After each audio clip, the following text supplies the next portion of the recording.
com Alexandre Garcia. Pois o ministro das Comunicações já viajou para a China, Juscelino Filho, aquele da estrada asfaltada, do avião para ver leilão de cavalo. Na China, segundo a coluna da Rosiane Kennedy no Estadão, vai procurar concorrente para o Starlink do Elon Musk. Vocês sabem quem é Elon Musk, né? Aquele sujeito que acaba de pôr uma nave a 144 quilômetros da Terra, velocidade de 16 mil quilômetros por hora, e depois pega o propulsor, que sempre era jogado fora, né? Depois de empurrar em órbita, ele cai depois de alguns minutos, pois voltou, o propulsor veio de ré e entrou na torre de lançamento. Todos acompanhamos isso na rede social. Pois então, um integrante do governo brasileiro vai à China procurar concorrente para a empresa, para a Starlink do Elon Musk, que está ajudando os amazônidas a se ligarem ao Brasil e ao mundo e a se ligarem entre si. Viramos vendedores, representantes de empresas chinesas, será? Enquanto isso, o presidente do Brasil vai à Rússia, a Kazan, né? Eu já falei nisso, para a reunião dos BRICS, que começa dia 22. E a reunião exige que os participantes sejam amistosos, tenham boas relações com a Rússia, com a China e com o Irã. É a exigência, segundo a agência oficial.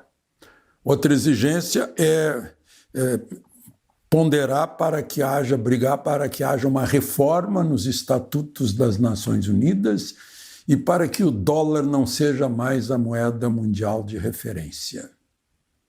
Ou seja, os BRICS se transformou num órgão anti-americano, né?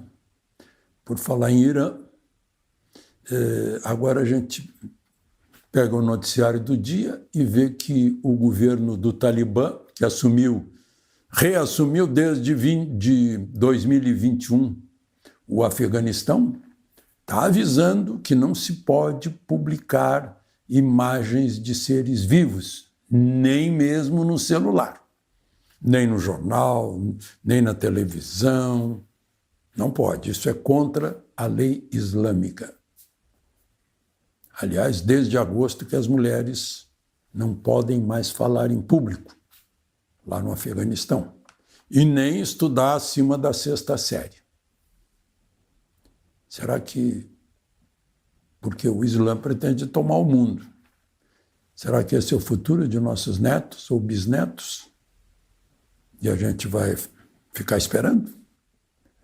Ou fazer como a França, ou a Bélgica, a Alemanha, ficaram passivos, sem pensar nos valores, na cultura local, nacional, que formam a nação sem língua, sem religião semelhante, sem valores semelhantes, não é uma nação, né? Só para a gente ponderar isso. E por falar em Irã, outra coisa, né? Irã quer eliminar Israel, quer fazer o que o Hitler não conseguiu fazer. E o Brasil se manifesta, toda hora se manifesta contra Israel. Qualquer motivo. E aí é bom a gente recordar que ainda temos Constituição. E a Constituição diz no artigo 4º que a República Federativa do Brasil rege-se nas suas relações internacionais pelos seguintes princípios. Inciso 8º. Repúdio ao terrorismo e ao racismo. Não preciso entrar em detalhes, né? Dizer por quê. Está claríssimo. Bom, gente, o governo está anunciando que, passadas as eleições, Lula vai entrar em campanhas de propaganda.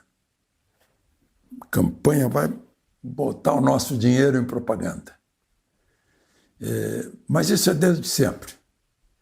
Tem sido, em vez de ações, a propaganda. Eu costumo dizer que o bom produto não precisa de propaganda. Um bom governo não precisa de propaganda. Quem precisa de propaganda é sabonete, né? Para dizer que um tem um perfume melhor que o outro, um limpa melhor que o outro, um acaricia a pele e o outro não, né?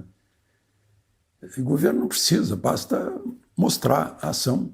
As consequências de um bom governo dispensam gastar dinheiro em propaganda.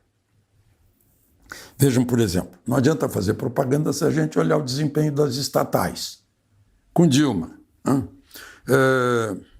2014, déficit das estatais, 4 bilhões e 300 milhões. 2015, 4 bilhões e 300 milhões de déficit. Aí entra Temer, 2017, já está no azul com 400 milhões de superávit. Aí entra Bolsonaro, o azul vai para 4 bilhões e 400 milhões. No ano seguinte, vai para 11 bilhões e 800 milhões de superávit nas estatais. Aí vem a pandemia, cai para 3,6 bilhões de superávit e 2,9 bilhões de superávit. Passa a pandemia e no último ano, 6 bilhões de superávit.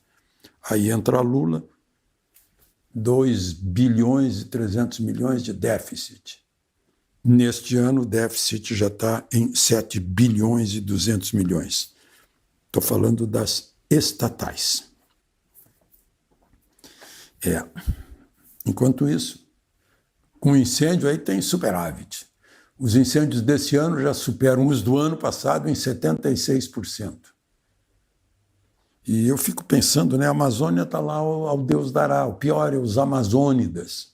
A presença do governo é para pegar pequeno agropecuarista que estão lá, botando o pé no Brasil para mostrar essa terra é nossa. Enquanto isso, o crime aumenta. Inclusive em Roraima, onde o fogo também está pegando. Será que o governo sabe do crime? Suponho que saiba. Aí falam, né? Eu falei o outro dia aqui, parece que não havia direita. Agora estão falando, eu vejo nos jornais, isolar a extrema-direita. Gente, nunca falaram em isolar a extrema-esquerda, que quebrava tudo, que vandalizou o Congresso Nacional, quebra vidraça, quebra vitrina de banco, incendeia pedágio, incendeia a lavoura, derruba a cultura, derruba poste de energia elétrica, invade propriedade alheia. Dessa, nunca houve grandes preocupações, não é antidemocrático.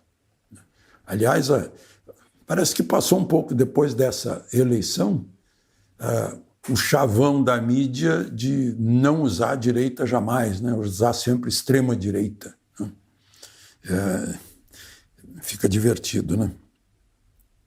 Bom, o PSOL e o Solidariedade, engraçado que Solidariedade foi lá com o presidente Paulinho da Força, que está todo enrolado na justiça, né? Entraram no Supremo com ações para não prosseguir as propostas de emenda constitucional que restringiriam poderes do Supremo, que não são poderes do Supremo, na verdade são poderes do Legislativo que o Supremo é que está usando, né? Mas, enfim, são medidas do Legislativo, como não pode um único ministro do Supremo suspender uma lei aprovada pela maioria dos representantes do povo, que são os que fazem as leis, né? E tem isso já foi aprovado no Senado e está tramitando na Câmara, agora já passou pela Comissão de Constituição e Justiça, o outro é de origem na Câmara, em que uma medida do Supremo que contrarie totalmente a Constituição pode ser derrubada por 2/3 da Câmara e 2/3 do Senado. Então, Eles entraram lá para proteger o Supremo. Caiu nas mãos do ministro Nunes Marques como relator.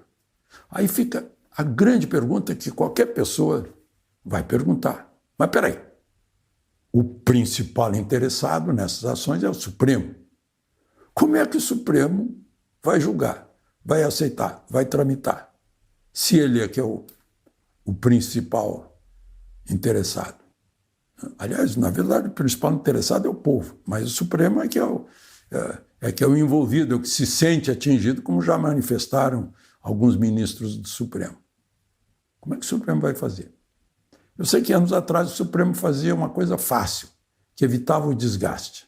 Quando vinha a coisa de partido político que não tem voto e que perdeu no plenário e quer ver se ganha, né, no tapetão do Supremo, o Supremo devolvia dizendo, ó, essa é uma questão interna de vocês, resolvam aí. O Supremo devolvia. Eu não sei, o Supremo alega que não pode devolver, porque a Constituição diz que todo mundo pode recorrer à justiça. Sim, pode recorrer. Não é impedido que recorra, mas a justiça tem que dar uma resposta.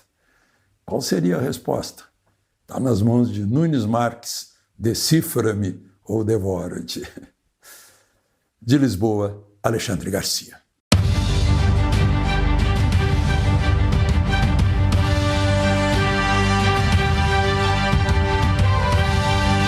A palavra final com Alexandre Garcia.